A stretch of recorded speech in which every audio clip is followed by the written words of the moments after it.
All right, so this is a great problem here, and a little bit of a joke. No, I'm serious. So we have log base 3 of y equals negative log base 3 is 16 plus 1/3 log of 3 equals 64.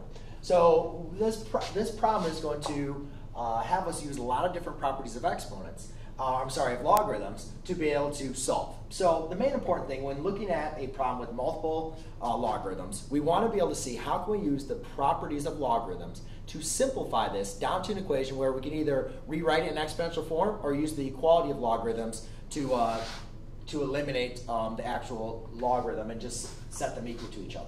So I noticed that I have a 1/3 in front of my logarithm, and that's going to allow me to use the power rule of logarithm, which states if I have a number multiplied by my logarithm, I can rewrite that as what I'm evaluating my logarithm for raised to that power. Therefore, I can rewrite this whole problem as negative log base 3 of 16 equals, plus log base 3 of 64 raised to the 1/3 power. Now, 64 to the 1/3 power, we need to kind of remember by properties of exponents, what does that equal? Well, there's a couple different ways we could look at this. 64 to the 1/3 power, we should remember, is the same thing as the cube root of 64. So you're going to say in your head, what number multiplied by itself 3 times gives me 64? Well, if you kind of did that in your calculator, just in your head, you'd notice the answer is 4. Let's say also maybe you couldn't think of that in your head and you have no idea. Then you might say, well, how else could I rewrite 64? Well, you can rewrite 64 as 8 squared to the 1/3 property. So therefore, you'd have 8 to the 2/3, which means that's the same thing as the cube root of 8 squared. So then you could say 8 squared is 64, cube root, go back through it.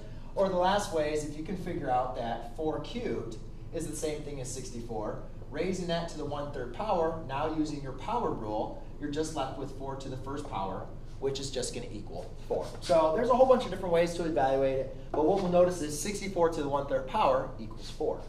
Now, before I get to the next step, I want to kind of go through a little bit of a review with you. So let's take a look at 5 plus 4. If I was going to take 5 plus 4 and I'd say, what is 5 plus 4 asking us to do? Addition or subtraction? You'd say, well, the overall operation is addition, right? Then I say, what about 5 minus 4? And you could say, well, that overall operation is subtraction. Then let's look at 5 plus a negative 4. Now we know there's an addition sign, but there's also there's a negative sign there as well, or meaning the opposite. So when we add a negative, we know that the overall operation is 5 minus 4. So even though it says we're adding, the overall operation, what's actually happened is subtraction. And I just want to go through this again, because what if I said negative 4 plus 5? Well, negative 4 plus 5 is the same thing as 5 plus negative 4.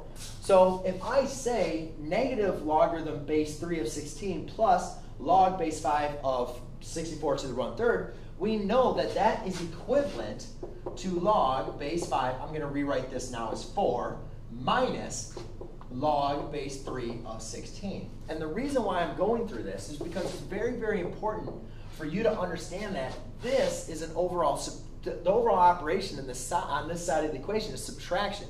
And the reason why that's become so important is because we're going to want to use the quotient property of logarithms rather than using the product property. Now, we could go through something with the product property, raising this to a negative 1st power.